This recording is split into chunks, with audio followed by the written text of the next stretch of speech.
अब हम लोग क्या अपने काम कर रहे हैं, बच्चे हम लोग का साथ ये सब कुछ है।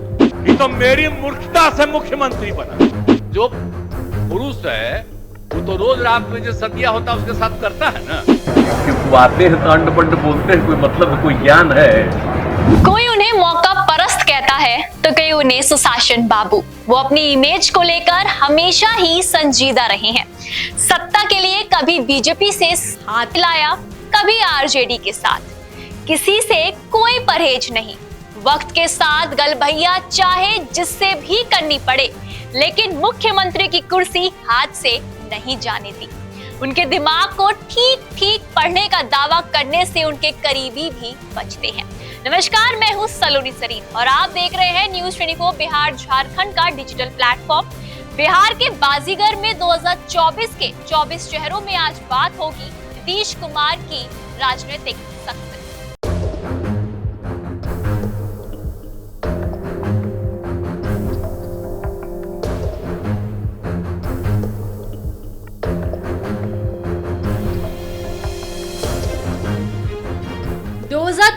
में नीतीश कुमार का किरदार क्या होगा, उनका दांव किस तरह से पूरी बिहार की सियासत को पलट देगा, इसको लेकर तरह तरह के कयास लगाए जा रहे हैं। अगर इंडिया गठबंधन में सीटों के बंटवारे के मुद्दे पर नीतीश कुमार ने पेच फंसा दिया तो बिहार में पूरा समीकरण बदल जाएगा। नीतीश कुमार के बयानों से ये अंदाजा लगाना मुश्किल है कि उनके दिमाग में क्या चल रहा है। वो वाकई इंडिया गठबंधन में आखिर तक बने रहेंगे या बीच में पाला बदल देंगे।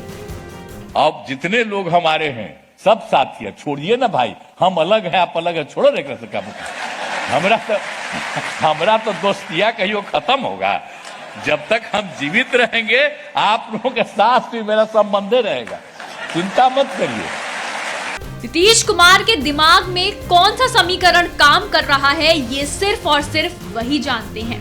शुरुआती दौर में किस सोच और उम्मीद के साथ वो इंडिया गठबंधन के विश्वकर्मा बनने की कोशिश कर रहे थे, ये भी वही बता सकते हैं। लेकिन ये बात किसी से छिपी नहीं है कि नीतीश कुमार ने अपनी इंजीनियरिंग की पढ़ाई का पूरा इस्तेमाल राजनीति में किया और समय समय पर गठबंधन का ऐसा कामयाब मॉडल बनाते रहे हैं जिसमें सत्ता हमेशा उनके हाथ में ही रही है। 1970 के दशक में जेपी आंदोलन से निकलकर नीतीश कुमार ने पटना पॉलिटिक्स से केंद्र की सियासत तक में अपनी एक चमकदार पहचान बनाई। राजनीति की नब्ज टटोलने वाले पंडितों की माने तो बिहार की राजनीति में कोई ऐसा कद्दावर नेता नहीं है जो उनके आसपास भी टहलता हो। नीतीश कुमार को पीएम मटेरियल भी बताया जाता है। राजनीतिक जीवन की शुरुआत में नीतीश कुमार का जैसा नाम था वैसा ही काम। बिहार के छोटी सी जगह बख्तियारपुर में 1 मार्च 1951 को जन्मे नीतीश कुमार का दूसरा नाम था मुन्ना। किसी को भी इस बात का अंदाजा नहीं था कि ये मुन्ना 1 नहीं 2 नहीं बल्कि 8 बार बिहार के मुख्यमंत्री पद की शपथ लेगा और अभी भी सियासी पिच पर नीतीश की धुआंधार पारी जारी है। समय के साथ सब कुछ बदलता गया। नीतीश कुमार का कद, लुक्स, जनता से मिलने का तौर तरीका, सब कुछ। लेकिन जो नहीं बदला था वो था उनका व्यक्तित्व। राजनीति में ना तो कोई दोस्त होता है ना ही कोई दुश्मन, और इसका नीतीश कुमार जीता जागता उदाहरण है। उनकी जिंदगी में उतार चढ़ाव की कहानी ही उनकी पूरी राजनीति का आईना है। नीतीश कुमार का जन्म 1 मार्च 1951 के बख्तियारपुर में हुआ था। उनके पिता राम लखन सिंह एक आयुर्वेदिक चिकित्सक थे और उनकी मां परमेश्वरी देवी गृहिणी थी। नीतीश कुमार पढ़ने में काफी तेज थे, जिसके चलते उन्होंने बिहार कॉलेज ऑफ इंजीनियरिंग से मैकेनिकल इंजीनियरिंग में एडमिशन लिया और वहां से ग्रेजुएशन की। राजकमल प्रकाशन से प्रकाशित नीतीश कुमार अंतरंग मित्रों की नजरों से में उदयकांत ने ये किस्सा नीतीश के शब्दों में लिखा। नीतीश कुमार के मुताबिक, मैंने इंजीनियरिंग की परीक्षा पास कर ली थी, लेकिन सिर्फ बाबूजी का मन रखने के लिए मुझे अभी भी पढ़ने लिखने और कुछ नया करने का जुनून था। इसलिए मंजू यानी कि मेरी पत्नी से मैंने सलाह मांगी। वह तब पढ़ाई भी कर रही थी। काफी सोच विचार के बाद हम दोनों ने तय किया कि मुझे कानून की पढ़ाई करनी चाहिए। शादी जो मुख्यमंत्री नीतीश कुमार की हुई, वो लव मैरिज था या अरेंज मैरिज था? क्या शादी के पहले उन्होंने देखा था अपनी पत्नी को? नहीं, उसका भी जिक्र उस किताब में है। जिन्होंने देखा था वो बाहर बैठे हैं। उनकी पत्नी को जिन्होंने देखा था कौशल के शो ने, वो बाहर ही बैठे हुए हैं। तो उनके माता पिता ने तय की थी शादी, और उनकी शादी पे अपने आप में बहुत ही अनहोनी घटना मुझको लगती थी, क्योंकि जब शादी के कार्ड छप गए और उनको पता चला कि शादी के लिए 20,000 रुपये तिलक मिले हैं या मिलने वाले हैं, तो बहुत नाराज़ हुए। फिर लौट के अपने पिता के पास गए। वहाँ उन्होंने बड़ा प्रतिरोध किया, कहा ऐसी शादी तो मैं कर ही सकता, लेकिन मेरी पहली शर्त तो ये है कि आप उस लड़की से भी पूछ लीजिए कि वो मुझसे शादी करने को तैयार है। अगर वो हाँ कहे तब दूसरी शर्त है मेरी कि कोई दहेज लेने की ज़रूरत नहीं है, और शादी में कोई दिखावा नहीं होगा, कोई बाजा गाजा बारात नहीं जाएगी, कोई पंडित नहीं होगा। ये शादी बिल्कुल ऐसा इसको आप उत्सव मान लीजिए, समारोह मान लीजिए, कोई संस्कार नहीं होंगे। यानी दहेज के पैसे लौटा दिए गए थे? बिल्कुल। उसके बाद दूसरा कार्ड छपा उनका। ख़ास बात तो यही है, जो पुराने कार्ड छपे थे उसको सब कटा कुटू के फिर नया कार्ड बना, उसमें लिखा गया कि आदर्श विवाह, दहेज रहित विवाह, और कृपया कोई उपहार लेकर ना आए। यहाँ तक बात लिखी गई। ये आप समझ लीजिए से 50 साल पहले की बात है, और तब उस ज़माने में कोई नौजवान ऐसा सोच सकता। इंजीनियरिंग का फाइनल ईयर का विद्यार्थी जिसको उन दिनों का कोई भी पैसा दे के मिल सकता था, लेकिन ही टुक सच ए बोल्ड स्टेप। और शादी उसकी हुई वहाँ, यही कौन सा हॉल कहलाता वो, मतलब काफ़ी सिंपल तरीके से हुआ। नहीं, कोई शादी तो कैसी शादी, आप उसकी फ़ोटो देखेंगे आप, वो कौन सा हॉल है, बड़ा सा हॉल है यहाँ पर छज्जू बाग में, किसी राजनेता के नाम पर हॉल है, वो भूल गया मैं अभी। उदयकांत लिखते हैं कि जब नीतीश कुमार लॉ कॉलेज में एडमिशन के लिए गए तो वहां उनसे कहा गया कि आपने तो इंजीनियरिंग की पढ़ाई की है, इसलिए आप लॉ कॉलेज में एडमिशन नहीं ले सकते। नीतीश कहते हैं कि मैंने पूरे जोश के साथ पढ़ाई शुरू की और आखिरकार परीक्षा की बारी आई। जब मैं परीक्षा कक्ष में पहुंचा तो देखा कि वहां खुलेआम नकल चल रही थी। कई वरिष्ठ शिक्षक छात्रों को नकल करा रहे हैं। ये देखकर मेरा दिल पसीज गया और मैं उठकर परीक्षा कक्ष से बाहर चला गया। बस नीतीश कुमार ने ये तय कर लिया था कि अब उन्हें कानून की पढ़ाई नहीं करनी है। पटना यूनिवर्सिटी के दिनों में जयप्रकाश नारायण की अगुवाई में हुए छात्र आंदोलन में पहली बार नीतीश कुमार का नाम सामने आया था।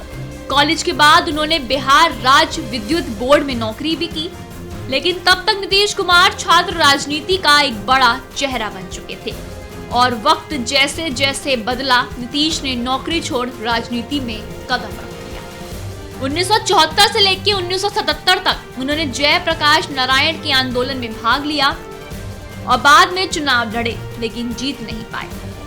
फिर आया साल 1985। नीतीश कुमार ने एक बार फिर चुनाव लड़ा और इस बार जीत दर्ज कर वे पहली बार विधायक बने। 1989 में पहली बार नीतीश कुमार सांसद बने। 1991 में दोबारा नीतीश सांसद चुने गए। इसके बाद नीतीश कुमार 1996, 1998 में एक बार फिर सांसद बने। इसके बाद अटल बिहारी सरकार में 1998 में नीतीश कुमार को केंद्रीय रेल मंत्री बनाया गया। 1999 में नीतीश कुमार 5वीं बार सांसद चुने गए थे। इस बार उनको सरकार में कृषि मंत्री बनाया गया था। साल 2004 में वो छठी और आखिरी बार सांसद बने थे और फिर हुआ सिलसिला उनके सीएम बनने का शुरू। कभी इस पार्टी की तरफ तो कभी उस पार्टी की तरफ। इसलिए नीतीश कुमार की राजनीति में छवि पलटू राम की है। नीतीश कुमार 3 मार्च 2000 में पहली बार बिहार के मुख्यमंत्री बने थे, लेकिन बहुमत नहीं होने के कारण उनको 7 दिन बाद यानी कि 10 मार्च को इस्तीफा देना पड़ा। उसके बाद साल 2003 में नीतीश कुमार और शरद यादव ने जनता दल यूनाइटेड यानी कि जेडीयू बनाई। उसके बाद साल 2005 में मध्यावधि चुनाव में नीतीश कुमार पहली बार बहुमत के साथ मुख्यमंत्री बने। हालांकि मुख्यमंत्री के तौर पर ये उनकी दूसरी बार शपथ थी। साल 2010 में एनडीए को विधानसभा चुनाव में बड़ी जीत मिली। 243 सदस्यों के विधानसभा में एनडीए गठबंधन को 206 सीटों पर जीत मिली। जेडीयू को अकेले 115 सीटों पर सफलता मिली। उसके बाद साल 2013 में बीजेपी द्वारा नरेंद्र मोदी को पीएम पद का उम्मीदवार बनाए जाने से नाराज होकर नीतीश कुमार ने अपनी पार्टी को एनडीए से अलग कर लिया। फिर साल 2015 में 2014 के लोकसभा चुनाव के पराजय के बाद नीतीश ने सीएम पद छोड़ दिया था, लेकिन बाद में जितन राम मांझी के साथ विवाद के कारण उन्होंने 2015 में एक बार फिर कमान अपने हाथों में ले ली। जिस जितन राम मांझी को नीतीश कुमार ने मुख्यमंत्री की कुर्सी पर बैठाया, वही मांझी अब एनडीए के जहाज पर सवार है और नीतीश कुमार को कोसने का कोई मौका हाथ से नहीं जाने देता। समय के चक्र के साथ नीतीश की सियासत भी आगे बढ़ती रही। राजनीति में कुछ भी असंभव नहीं। जिस नीतीश कुमार ने लालू राज के विरोध के दम पर अपनी राजनीतिक जमीन तैयार की थी, वही नीतीश कुमार 2015 में लालू यादव के साथ एक मंच पर आ गए। साल 2015 में विधानसभा चुनाव में नीतीश कुमार के नेतृत्व में राजद, कांग्रेस और जेडीयू गठबंधन को एक बड़ी जीत मिली, जिसके बाद नीतीश कुमार ने 5वीं बार सीएम पद की शपथ ली। साल 2017 में लालू परिवार पर लगे भ्रष्टाचार के आरोपों के बाद नीतीश कुमार ने पद से इस्तीफा दे दिया और तुरंत बाद बीजेपी के समर्थन में 6ठी बार उन्होंने सीएम पद की शपथ ली। साल 2020 में विधानसभा चुनाव में नीतीश कुमार की पार्टी को महज 43 सीटों पर जीत मिली, लेकिन बीजेपी गठबंधन को इस चुनाव में बहुमत का आंकड़ा प्राप्त हो गया। साल 2020 में बीजेपी ने नीतीश कुमार में आस्था जताते हुए नीतीश कुमार को सीएम बनाया और नीतीश ने 7वीं बार सीएम पद की शपथ ली। साल 2022 बीजेपी पर जेडीयू को तोड़ने का प्रयास करने के आरोप लगाते हुए नीतीश कुमार ने एनडीए से अपना नाता तोड़ लिया और उन्होंने मुख्यमंत्री पद से त्याग पत्र दे दिया। और साल 2022 में एनडीए से अलग होने के बाद एक बार फिर आरजेडी, कांग्रेस और वाम दलों के सहयोग से नीतीश 8वीं बार सीएम बन गए। कभी लालू यादव के सियासी विरोधी कहे जाने वाले नीतीश कुमार ने पाला बदला और बीजेपी के रथ पर सवार हो गए। फिर वक्त का पहिया घूमा तो बीजेपी के रथ से उतरकर लालू प्रसाद यादव की लालटेन भाग गई। नीतीश कुमार की राजनीति फिर दोहरे पर है। नीतीश कुमार कौन सा रास्ता चुनेंगे, उसका असर बिहारी सियासी समीकरण पर साफ साफ दिखना तय है। तो ये था नीतीश कुमार का राजनीतिक करियर। अब इसके बारे में आपका क्या कहना है, हमें कमेंट सेक्शन में जरूर बताएं। ऐसी और तमाम वीडियोस के लिए जुड़े रहे न्यूज़ 24 बिहार झारखंड के साथ। धन्यवाद।